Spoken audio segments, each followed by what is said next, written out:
ഞാൻ പറയുന്ന ഒരു കാര്യം ആരെങ്കിലും ചെയ്താൽ മരിക്കുന്ന കാലം വരെ അവന്റെ കുടുംബത്തിന് ഞാൻ ഭക്ഷണം കൊടുക്കും. അള്ളാഹു ചെയ്യാൻ ഭാഗ്യം തരുമാറാകട്ടെ.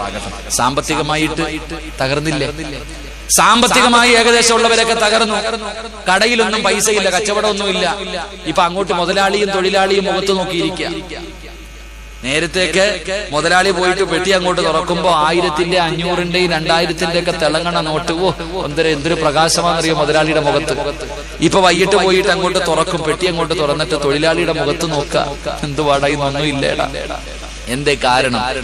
ഉസ്താദെ, വെള്ളപ്പൊക്കം, നോട്ട് നിരോധനം, GST, കേന്ദ്രത്തിന്റെ ഭരണം, ഇതൊന്നും അല്ല കാരണം. ഉള്ള കാര്യം ഞാൻ പറയാം, നിന്റെ കയ്യിലിരിപ്പ് അതന്നെ കാരണം.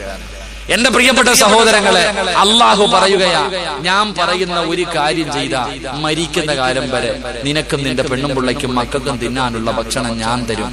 ചെയ്യാൻ മനസ്സുള്ളവരൊക്കെ കൈവക്ക്. അള്ളാഹ് പറയാം, മരിക്കുന്ന കാലം വരെ ഭക്ഷണം തരും.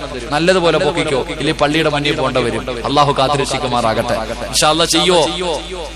നിങ്ങൾക്ക് വേണമെങ്കിൽ ചെയ്യും, എനിക്ക് നിർബന്ധമൊന്നുമില്ല. എടാ, നിന്റെ പെണ്ണും പിള്ളയ്ക്ക് മക്കൾക്ക് തിന്നാൻ ചോറില്ലെങ്കിൽ എനിക്കെന്താ ഇവിടെ? നിനക്ക് വേണമെങ്കിൽ നിങ്ങൾ പൊക്ക്. അള്ളാഹു പറയുകയാ, കേട്ടോ, ഞാനല്ല അള്ളയാ പറഞ്ഞേ. അള്ളാഹുവിന്റെ പരിശുദ്ധമായ ഖുർആൻ എടുത്തു നോക്ക്.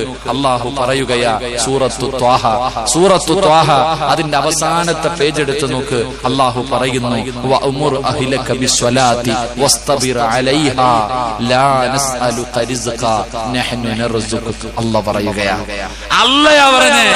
അള്ളാന്റെ പരിശുദ്ധമായ ഖുർആൻ സൂറത്ത് ത്വാഹയുടെ അവസാന പേജ് എടുത്തിട്ട് ഈ ആയത്തിന്റെ അർത്ഥം വായിച്ചു നോക്ക്. അള്ളാഹ് പറയുകയാ, നീ